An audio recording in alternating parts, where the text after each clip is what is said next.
Nitwa Munyaruga François, abenshi bazi ku izina rya Songa Mbere, aba ashinzwe ibikorwa by'abafana muri APR ndetse na mobilisation.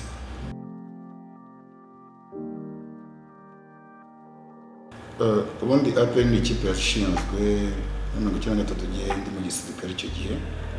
Ari umubana muto turi mu gisirikare dutangira kubatangira gukora servisiyo bashaka abana mu gihe cyari kimishyikirano, bashaka abakinnyi kugira ngo tujye dukora siporo mu gihe cy'imishyikirano tugira ikintu kiduhuza. None icyo gihe nibwo bashatse abakinnyi mu mayinite yose atandukanye.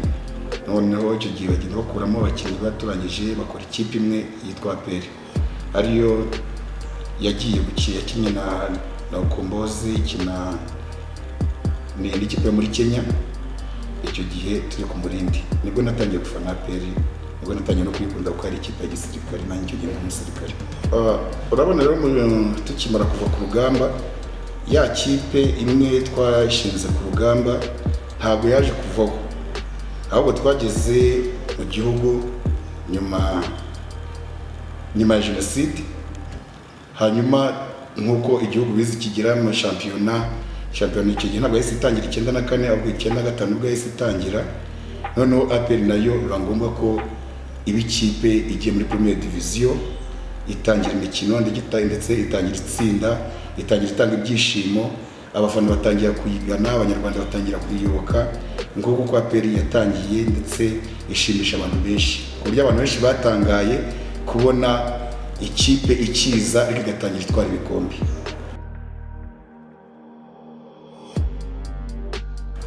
Icyo gihe abakinnyi bari barimo icyo gihe ndetse na n'ubu benshi barabazi, harimo Rudifu barahari, yari kapiteni icyo gihe.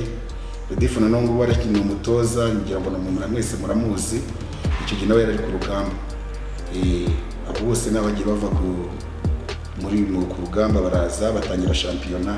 Harimo kapiteni nyakwigendera Jean-Marie Ntagwabira, na icyo gihe ari muri APR. Abasirikare bari bahari benshi, icyo gihe dutangira shampiyona harimo abasirikare bageze nko muri 4. Igihe cyashimishije cyane naho twatsindaga ikipe y'igihangange muzi yitwa Zamalek. Uwo mukino wadushimishije ndetse ntabwo twebwe twenyine ko n'abanyarwanda benshi barishimye kubona dutsinda ikipe nka Zamalek. Murazi ikipe zo mu Misiri ni ikipe ziba zikomeye, ariko APR ibasha kuyihangamura. Hari n'ibindi bihe twigeze kugira bikomeye dutsinda za Mazembe twayitsinze ishuri ryiranga, abantu bose barabizi. Ibyo nabo ni ibihe byagiye bidushimisha cyane.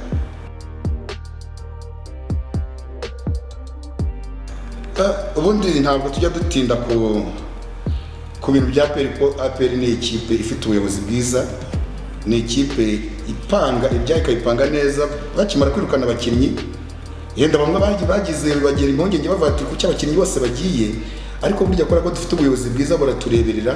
Icyo gihe bahise bagura abakinnyi, ndibuka ko baguze ba Manzi, bagura ba Jaberi n'abandi dufite muri shampiyona twagiye dukoresha. Twebwe nta kibazo twigeze tugira kuko twari tubizi, ndetse APR akarusho yakoze ihita ituzanira abatoza batandukanye ndetse mpuzamahanga tuzi beza, ari nabo batumye tugera kuri iki gikombe. Nta mpungenge twagize. Ahitandukanye y'andi makipe, umwihariko yagize icya mbere n'umutoza. Yagize umutoza mwiza, agenda akora donc shampiyona arayitegura, ndetse anayitegura atarasanzwe azi no mu Rwanda. Ari umuntu utaruzi mu Rwanda, atazi shampiyona ukuntu igenda, ariko atwereka ubuhanga. Turibuka nko ku mukino yagiye ahindura, nko ku mukino wa Gasogi, wabonye ukuntu wari wanje kutugora ko none agahita awuhindura. Umukino wa Rayon Sport abantu benshi bari bakaniye bazi ngo Rayon Sport yaza kudutsinda. Icyo gihe warabibonye, muzi ku mukino wa Espoir. Ibi byose ni ibintu muzi ucyo yakoreye Sunrise murabyibuka ukuntu yari yarazonze amakipe, ariko tuyikubita ibitego byinshi. Ni ukuvuga ngo twagize umwihariko utandukanye n'amakipe, cyane ku batoza ndetse n'ubuyobozi bwiza, twongeyeho n'abakinnyi bari batuguriye. Ku mukino wa Mukura naho murabibuka ko nabyo wari umukino w'ishiraniro. ariko nawe awutsinda neza kandi Huye atarasanzwe ayizi. Ni ukuvuga ngo APR akarusho kayo n'ubuyobozi bwiza, abatoza beza, abakinnyi beza. Twebwe rero twagiye muri shampiyona nubwo twatwaye igikombe tudatsinzwe, twagizemo imbogamizi zitewe na corona. Twagize imyiteguro twitegura kugira Rusizi, rebaga n'ikipe icyo gihe yari yagiye, abafana bagiye, imyiteguro iri mu rwego rwo hejuru, dushaka kujya tugiye kwikura amanota 3 Rusizi, ariko corona idukoma mu nkokora. Icyo gihe tugaruka tutanakinnye, abafana nabo nuko, ariko kubera ko ari icyorezo kiri impande zose, ntabwo twama kugeza ko izo nizo mbogamizi cyane twagiye tugira.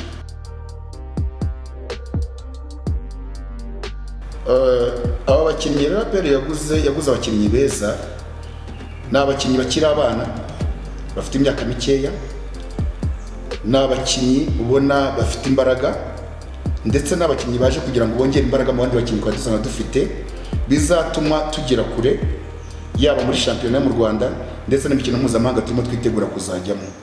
Mbona rero aba bakinnyi mbaye icyizere cyane kuko bazadufasha byinshi.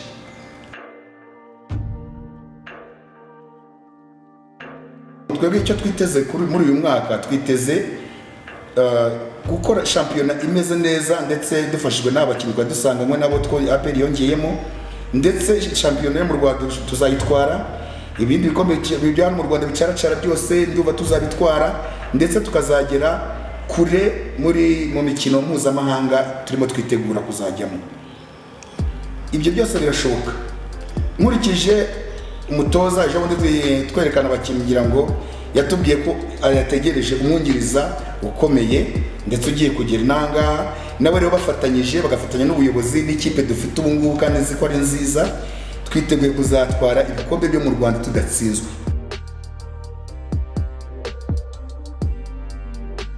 Muri shampiyona y'uyu mwaka ushize twagize icyizere cyane ubwo twabonaga dutangira imikino, umutoza ataramenyera shampiyona, ariko ntagire umukino n'umwe atsindwa. Umukino wa mbere uvaho tunatsinzwe, wa kabiri nuko, ariko bigeze nko ku mukino wa Rayon Sports nibwo twabonye ko gutsindwa bitagishobotse. Icyo gihe twahise tubona ko igikombe tugifite, ndetse turebye imikino wa Sunrise twakiniye nayo tukayitsa ibitego bingana kuriya, kandi Sunrise muzi ko yari maze iminsi iri gutsinda andi makipe. Mukare mukino wa Mukuru ukuntu twawukinnye, mukareba ukuntu twakinnye umukino wa Espoir ndetse n'uwa Gasogi, nahise mbona ko gutsindwa bitarimo, kuko umutoza haraho yageraga abona umukino usa nkaho ukomeye agahita ahindura, ukabona umutoza abakinnyi bose arabakoresha, kandi buri mukinnyi wese akamushyira ku mwanya ari ukeneweho, ukabona agiye arahinduye ibintu abantu bari bazi ko birangiye. Aho rero niho twahise tubona ko tutazatsindwa umukino n'umwe. Ikindi muribuka umukino twakinnye na Gicumbi. Umukino wa Gicumbi waratugoye cyane, ariko umutoza kubw'ubuhanga bwe arabihindura, uzi ko twahise tubona igitego cyo kugombora bitewe n'ubuhanga bwe ndetse n'abakinnyi yagiye asimbuza. Tugitangira phase retour nibwo nabonye ko gutwara igikombe tudatsinzwe bishoboka, ubwo twakinaga umukino wa Kiyovu, wa Polisi ndetse n'uwa Mukura. Aho byanyeretse isomo ko nta gutsindwa dufite. Yakwetse ko umutoza Adil ari umuntu upanga, ndetse yamaze kumetiriza shampiyona yo mu Rwanda. Tubona ko nta gutsindwa dufite.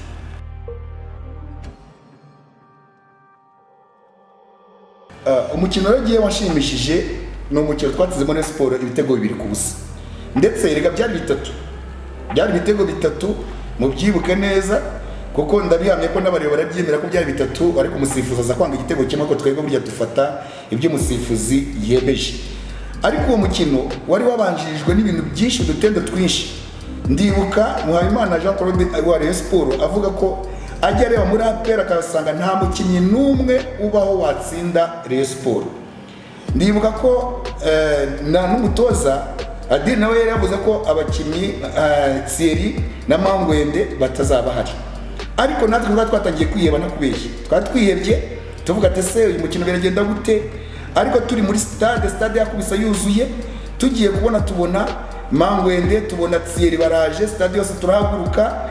uwo mukino warashimije ko uwo mukino wanyeretse ibintu byinshi, unyereka strategy z'abatoza, unyereka uburyo APR yari ikomeye kuko yatsinze Rayon Sports iyirusha. Ngira mwese murabyibuka umukino mwese mwarawurebye, wari umukino w'ishiraniro ndetse abareba ibyo bari bavuze byose bihinduka ubusa. Ndavuga nti APR ni ikipe ikomeye, bita binyereka ko n'icyo gikombe tugomba kugitwara.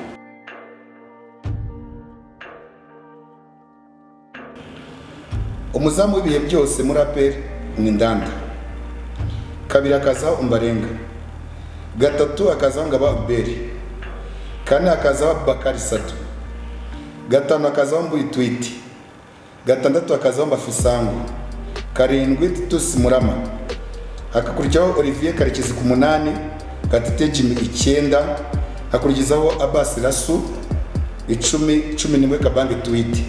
Iyo niyo kipe yanjye napanze ihoraho ya APR.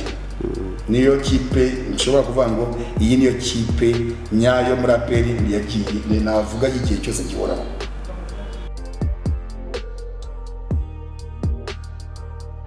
Ndagira ngo soza fata umwanya nshimire ubuyobozi bw'ikipe ya APR FC, cyane cyane perezida w'icyubahiro Afande Kabarebe, ndetse nsaba kugira ngo bakomeze batwubakira ikipe nziza ndetse izatugeza kure hashoboka, ndetse binashobotse n'igikombe tuzagitwara. Ndabyizeye igikombe mpuzamahanga cya Afurika tugiye kujyamo, turimo twitegura kuko turi ikipe yatwaye igikombe cya shampiyona ndetse tugomba no kuyisohokera igihugu. Ndifuza ko twazazana igikombe, bakomeza badutegurire, natwe abafana turi hafi, abafana turi tayari igihe cyose. Corona niyo tutindiye ivuyemo, mwatubona uko turiteguye impande zose igihugu cyose. Murakoze.